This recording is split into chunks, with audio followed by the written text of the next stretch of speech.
मंदिर में घंटी बजाकर प्रवेश करने की परिपाटी आम है, लेकिन आपने कभी सोचा है कि मंदिर में प्रवेश से पहले घंटी बजाने की परंपरा क्यों है? धर्मशास्त्री इसे धार्मिक गतिविधि का हिस्सा मानते हैं, लेकिन ध्वनि विज्ञान को जानने वालों का अपना तर्क है। आम तौर पे मंदिर में पीतल या कांसा की घंटियां होती हैं और इन घंटियों को बजाते ही ध्वनि तरंगे निकलती हैं, जो पास से गुजरने या खड़े होने वाले श्रद्धालु के दिमाग पर तत्काल प्रभाव डालता है।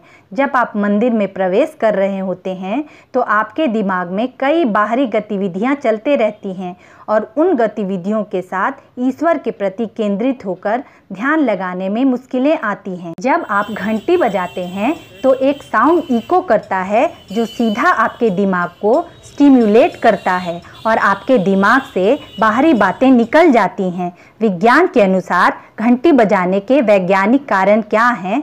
जरा गौर से सुनिए। बिल्कुल इसका साइंटिफिक कारण है। पहली चीज़ तो कि अगर आप उन मंदिरों में घंटियों को देखेंगे तो उसका जो मेटल होता है वो या तो ब्रास होता है या कॉपर होता है, और उससे जो इको आता है, घंटी को जब हम लोग टकराते हैं तो जो उससे इको उत्पन्न होता है, वह इको हमारे माइंड को स्टिमुलेट करता है। हमारा माइंड का जो हिपोकैम्पस है, जो कहीं ना कहीं से सूदिंग इम्पैक्ट डालता है, हमारे इमोशन को वो कंट्रोल करता है, हमारे मेमोरी को वो कंट्रोल करता है। तो अगर हम उसको देखें उस रूप में कि कैसे वह हमें सूदिंग इफेक्ट डालता है, कैसे वो हमें प्रभावित करता है, तो उसका एक बड़ा इम्पैक्ट होता है। इसीलिए हम लोग इस बात की चर्चा करते हैं कि अगर घंटी बजा करके वहाँ पर प्रवेश करते हैं तो हमारा मन मस्तिष्क दोनों, मस्तिष्क भी और मन भी और बॉडी भी, तो माइंड और बॉडी और जितने भी उसके इम्पैक्ट हैं सूदिंग इफेक्ट डालने का, तो वो सारा सूदिंग इम्पैक्ट डालने के जो प्रभाव के जो कारण हैं, चाहे वो हिप्पोकैम्पस हो, वो टेम्पोरल रीजन में होता है, या जो हमारा सेरिब्रम है उसको भी थोड़ा स्टिमुलेट करता है। तो कंसंट्रेशन के लिए जब तक आप शांत नहीं होंगे तब तक आप केंद्रित नहीं हो पाएंगे, और विज्ञान यही कहता है कि कंसंट्रेशन के लिए ये घंटियां बजाई जाती है, ताकि हमारा माइंड कंसंट्रेट कर सके और ताकि उस परमपिता परमेश्वर के साथ एकाकार हो सके।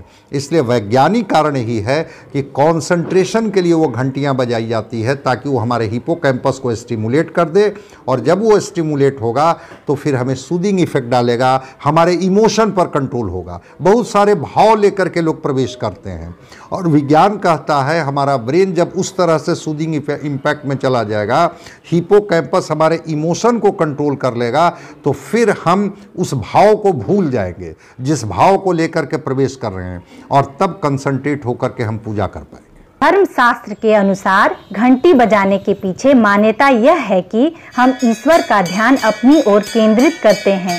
आमतौर पर जिस तरह किसी के घर जाते हैं तो कॉल बेल बजाते हैं, कुछ उसी तरह ईश्वर के दरवाजे पर हम घंटी बजाकर दस्तक देते हैं। मुझे लगता है कि भगवान को जागृत करने के लिए हम लोग बहुत तरह के प्रयास करते हैं, शंख बजाते हैं, उसी सिलसिले में घंटी बजाते हैं, भगवान की दृष्टि कुछ हमारी ओर भी हो जाए। मुझे लगता है यही मान्यता होगी।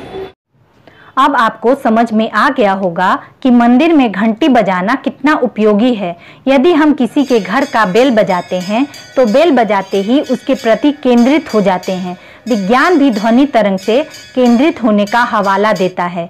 दोनों के अपने अपने तर्क हैं, लेकिन दोनों के मूल में ध्यान केंद्रित का माध्यम घंटी को बताया गया है। अब तो साफ हो गया होगा कि ईश्वर के आराधना के दौरान ध्यान केंद्रित करने के लिए घंटी बजाना कितना जरूरी। नमस्कार दोस्तों, बिहारी प्रणाम। बिहारी दर्शन में आपका स्वागत है। यदि आपको मेरा वीडियो पसंद आया हो तो आप बिहारी दर्शन को ज़रूर लाइक करें। आप चाहते हैं कि आपको अलग अलग अंदाज में बिहार के दर्शन हो तो बिहारी दर्शन को ज़रूर सब्सक्राइब करें। धन्यवाद।